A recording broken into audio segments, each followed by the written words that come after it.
कैसे हैं आप लोग। मैं केशव सोनी और आप सभी देख रहे हैं टॉपिक क्लियर यूट्यूब चैनल। देखिए, 3 लगातार पूर्णांकों का योग 51 है। पूर्णांक मीन्स जो धनात्मक और ऋणात्मक और धनात्मक दोनों तरफ होते हैं। लगातार 3 मतलब एक होगा तो उससे अगला 2, फिर तीसरा जो होगा 3, एक एक का उसमें अंतर होगा। लगातार 3 पूर्णांकों का योग 51 है। हमें नहीं पता पूर्णांक कौन से पूर्णांक हैं जिनका लगातार तीनों का योग आ जाए 51। तो हम क्या करेंगे, सबसे पहले पहली संख्या को हम मानेंगे x। तो माना पहली जो संख्या होगी, पहली संख्या वो हो x। तो दूसरी संख्या क्या होगी, लगातार है तो दूसरी संख्या उसमें एक ऐड होके आएगी। दूसरी संख्या x + 1, जैसे एक के बाद 2 आता है, 1 + 1 2, ऐसे ही x + 1। और तीसरी संख्या क्या होगी फिर, तीसरी संख्या होगी x + 1 + 1 या फिर सीधा 2। ये तीनों संख्याएं होंगी। अब इनका जो योग है वो 51 है। तो इन तीनों को ऐड करने के बाद 51 आएगा। वो समीकरण हम बना लेते हैं, जैसे x प्लस दूसरी x + 1 और तीसरी x + 2। तीनों को हमने ऐड कर दिया, ये तीनों ऐड कर दिया, इन तीनों का योग बता रहा है 51। ये बन गई हमारी एक इक्वेशन। ठीक है, इसको अब हम सोल्व करेंगे। हमें x चाहिए तो हम जिसको हमें निकालना है उसको हम इस तरफ रखेंगे। x 1 2 3, तीनों को एक साथ ऐड करेंगे, 3x प्लस 1 और 2 3 बराबर 51। अब क्या करेंगे, इसको इस तरफ प्रतिस्थापित कर देंगे। 3x बराबर 51 - 3। तो 3x बराबर 51 में से 3 गए तो 48 मीन्स 48। तो x की वैल्यू कितनी आएगी, 48/3। अब इसका इसमें भाग देंगे तो 3 × 3 18 और 16। तो x की वैल्यू कितनी आ गई, 16। अब हमें ये लगातार 3 संख्या निकालनी है। x की वैल्यू हमें मिल गई, इसमें x की वैल्यू रखेंगे तो x बराबर 16 आ गया। पहली संख्या 16, इसमें x की वैल्यू रखेंगे तो 16 + 1, दूसरी वैल्यू होगी 17, तीसरी वैल्यू क्या होगी 16 + 2, 16 और 2 18, तीसरी वैल्यू होगी। तो इसका आंसर जो आ गया कि 16 + 17 + 18 = 51। इसको आप ऐड करके चेक भी कर सकते हो, 51 ही इसका आंसर आएगा। तो ये हमारा आंसर होगा। इसका आंसर आया है 16, x की वैल्यू 16। ये 3 वैल्यू होंगी 16 17 18। क्वेश्चन नंबर 7 देखिए, 8 के 3 लगातार गुणजों का योग 888 है। तो हमें गुणज को ज्ञात करना है कि वो कौन से गुणज हैं जिनका योग 888 होगा। तो वो गुणज किसके हैं, 8 के, मीन्स वो गुणज होंगे 8 की टेबल में।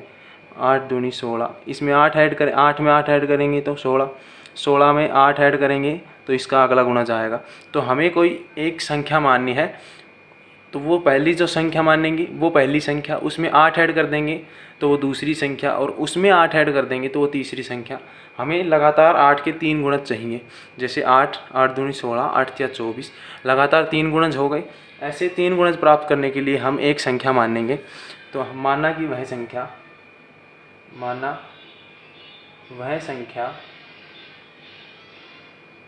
x है। माना पहली संख्या या फिर वह संख्या x है।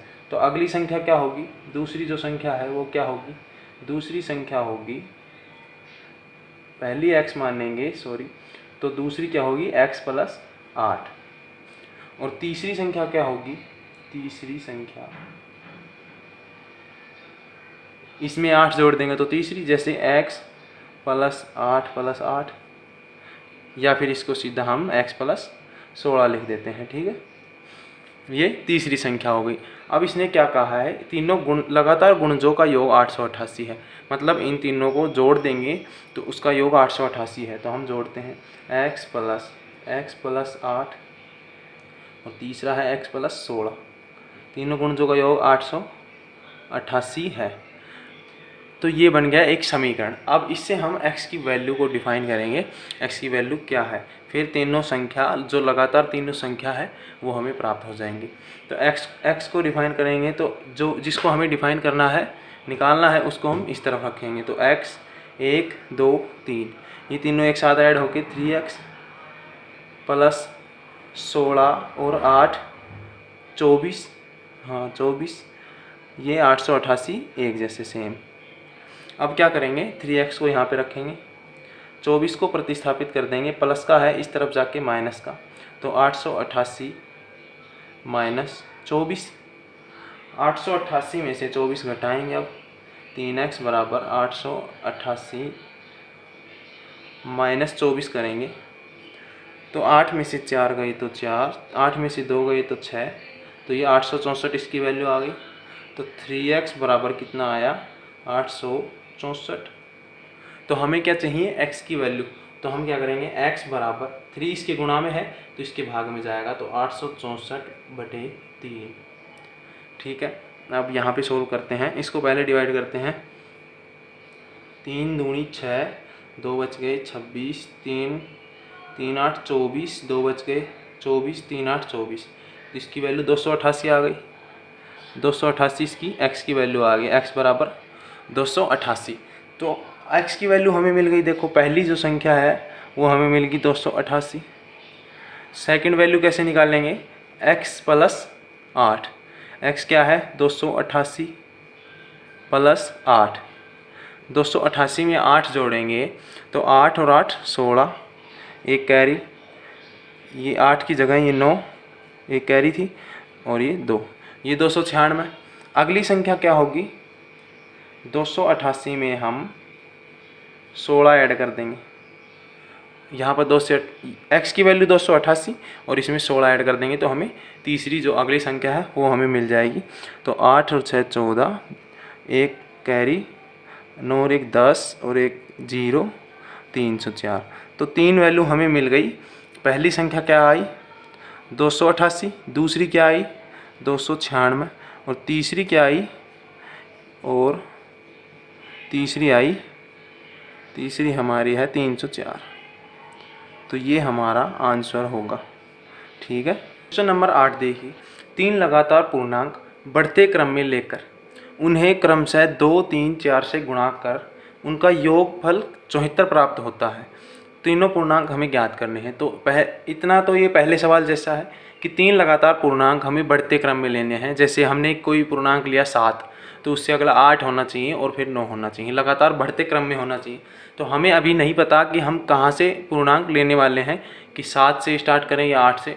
तो हम क्या करेंगे, माना वह पूर्णांक, माना वह पहली संख्या, माना वह पहला पूर्णांक या फिर पहली संख्या x है। ठीक है, पहली संख्या हमने मानी x है। तो दूसरी संख्या क्या होगी, तो दूसरी संख्या होगी x प्लस 1। लगातार इसने कहा है तो x प्लस 1 होगा। और तीसरी जो संख्या होगी वो x प्लस 1 प्लस 1 या फिर 2, x प्लस 2। ठीक है, ये इतना तो 7th क्वेश्चन के जैसे है। अब इसमें क्या चेंजमेंट किया है कि उन्हें क्रमशः 2 3 4, 2 मतलब पहली संख्या को 2 से, दूसरी को 3 से, तीसरी को 4 से गुणा करना है। जैसे पहली हमारी 2 है तो पहली संख्या को हमें 2 से गुणा करना है, दूसरी को हमें क्रमशः करना है 3 से गुणा।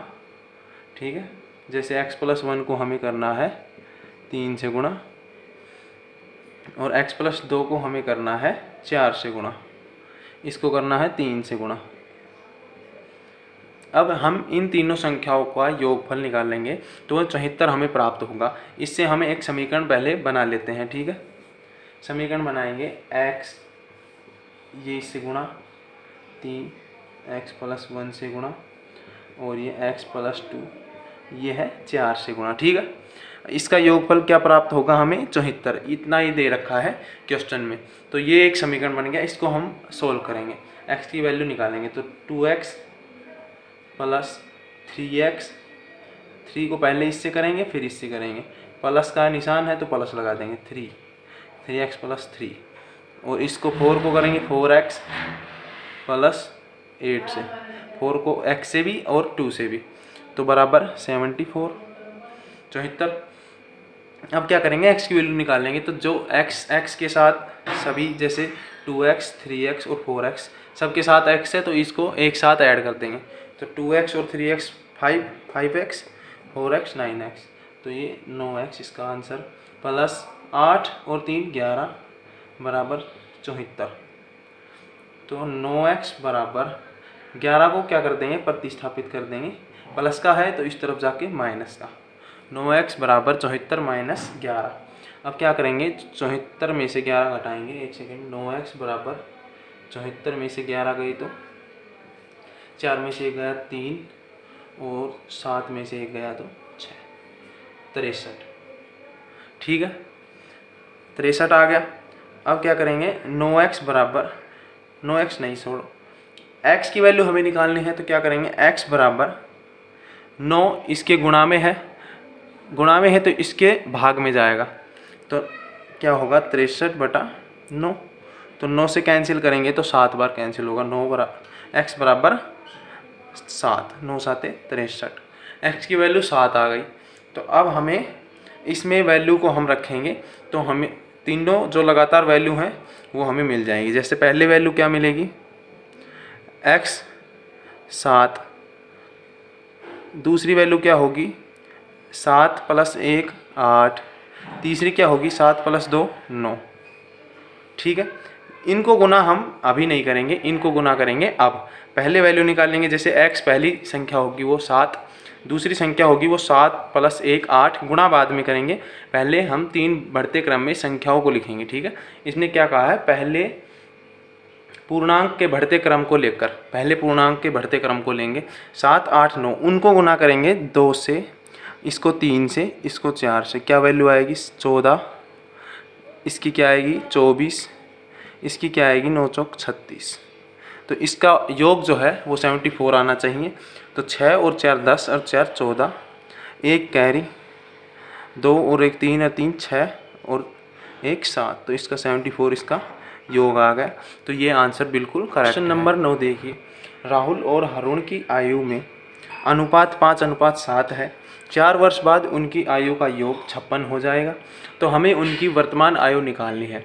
तो वर्तमान आयु कैसे निकाल लेंगे, वर्तमान आयु का अनुपात दे रखा है 5:7 है, और 4 वर्ष बाद उनकी आयु का योग क्या होगा 56। तो हमें पहले वर्तमान आयु निकालनी है। उनकी जो आयु आएगी, वर्तमान आयु जो है उनकी, उसका अनुपात 5:7 दे रखा है। तो 5:7 देने का मतलब क्या है कि जो 5 का मतलब है ये है राहुल की आयु, और 7 जो है ये है हरुण की आयु। ये इन दोनों के अनुपात है। ठीक है, अनुपात का मतलब ये है कि जो राहुल की जो आयु आएगी वो 5 की टेबल में आएगी, और जो हरुण है उसकी आयु जो आएगी वो 7 की टेबल में आएगी। इसका आंसर आप आए जब देख लेना कि जो राहुल की आयु होगी वो 5 की टेबल में होगी, और जो हरुण की आयु होगी वो 7 की टेबल में होगी। या चाहे वो 5 गुणा 1 5 हो, या 5 गुणा 2 10 हो, 5 गुणा 3 15 हो। तो ये वैल्यू इसकी बढ़ रही है 1 2 3। इसे हमें नहीं पता कि कौन सी वैल्यू पर राहुल की आयु हमें मिलेगी। तो हम क्या करेंगे, उस वैल्यू को मान लेंगे x। तो इसमें x लगा देंगे और इसमें सेम x, दोनों में x।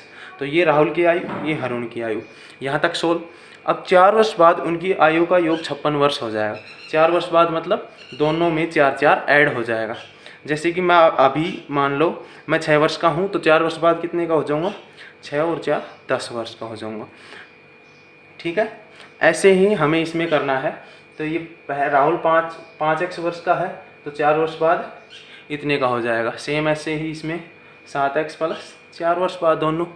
अब इन दोनों का योग है 56, तो इन दोनों का योग 56 है। ये बन गया समीकरण। इसे हमें सोल्व करना है। ठीक है, इस समीकरण को हमें सोल्व करना है। तो 5x पहले अच्छे से लिख लेते हैं, 5x plus 4 plus 7x plus 4 बराबर 56। ठीक है, अब x 5x और 7x को एक साथ जोड़ेंगे। 7 और 5 12x प्लस 4 और 4 8 बराबर 56। ठीक है, यहाँ तक। अब हमें x की वैल्यू को निकालना है तो इसको हम यहीं रखेंगे पहले, और बराबर में 56, 8 प्लस का है तो इस तरफ इसको प्रतिस्थापित कर देंगे, तो ये माइनस का 8। ठीक है, अब क्या करेंगे, 12x बराबर 56 में से 8 हम घटा देंगे तो कितने बच जाएंगे, 48 मीन्स 48, 48 बच गए। अब x की वैल्यू हमें निकालनी है तो 48/12, 12 नीचे क्यों गया, गुणा में है तो इसके भाग में जाएगा बराबर के। ठीक है, तो x की वैल्यू कितनी आ गई, 12 चौक 48, 4 बार कट गया तो x की वैल्यू 4। अब हमें उनकी वर्तमान आयु निकालनी है, तो उनकी वर्तमान आयु क्या होगी, वर्तमान आयु का अनुपात 5:7 था, 5x और 7x, तो राहुल की आयु क्या होगी, तो राहुल की वर्तमान आयु, राहुल की वर्तमान आयु होगी 5x, x की वैल्यू क्या है 4, तो 5 × 4, 5 चौक 20, राहुल की 20, और हरुण की वर्तमान आयु 7x, तो 7 × x क्या है 4, 7 चौक 28। तो देखो 5 की टेबल में राहुल की आयु और 7 की टेबल में 7 चौक 28 हरुण की आयु, तो ये अनुपात दे रखा था, इससे हम इसको समझ सकते हैं कि 5x कैसे हुआ और 7x कैसे हुआ। ये इसका आंसर होगा, ये इन दोनों की वर्तमान आयु है। तो ये क्वेश्चन नंबर 10 देखिए और थोड़ा ध्यान से देखना। किसी कक्षा में बालक और बालिकाओं का अनुपात 7:5 है। यदि बालकों की संख्या बालिकाओं की संख्या से 8 अधिक है, मतलब बालकों की संख्या बालिकाओं की संख्या से 8 अधिक है, बालिकाओं की संख्या हमारे पास नहीं है, तो पहले हम क्या करेंगे, बालिकाओं की संख्या मान लेंगे x है। जैसे देखो बालकों की संख्या, सवाल को ध्यान से पढ़िए, बालकों की संख्या बालिकाओं की संख्या से 8 अधिक है। हमारे पास बालिकाओं की संख्या होगी तभी तो बालकों की संख्या उससे 8 अधिक होगी, लेकिन हमारे पास बालिकाओं की संख्या नहीं है, तो हम क्या करेंगे, माना बालिकाओं की संख्या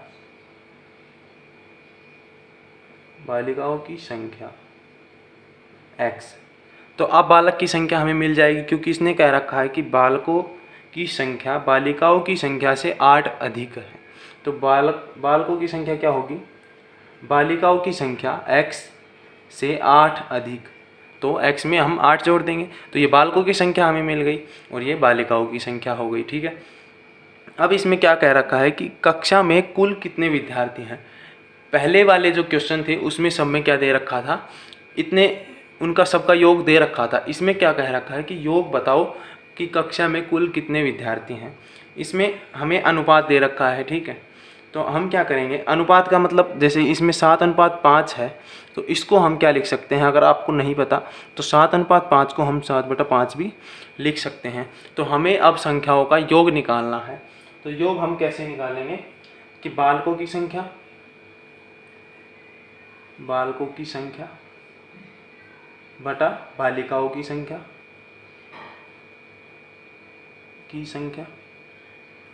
और इनका अनुपात क्या है 7:5, इसको हम 7/5 भी लिख सकते हैं। ठीक है, अब इनका योग निकालेंगे। बालकों की संख्या क्या है x, तो हम लिख देंगे x, बालिकाओं की संख्या बालकों की संख्या क्या है x + 8 है, बालकों की संख्या है x + 8। देखो बालकों की संख्या x + बालिकाओं की संख्या x, तो बालिकाओं की संख्या क्या होगी x बराबर 7/5।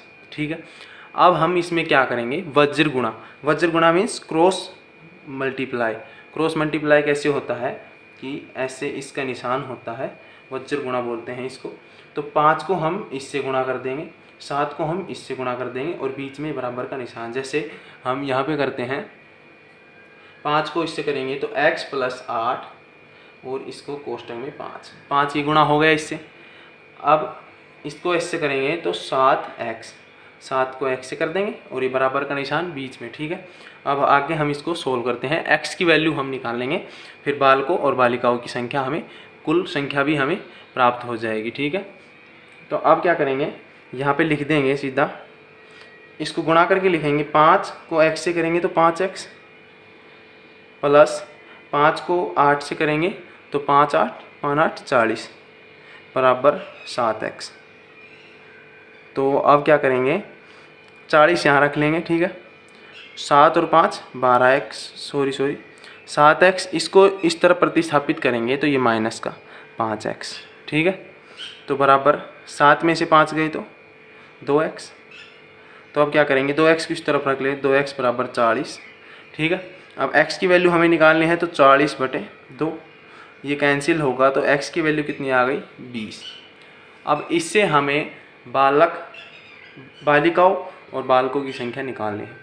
तो बालिकाओं की संख्या क्या होगी, 20।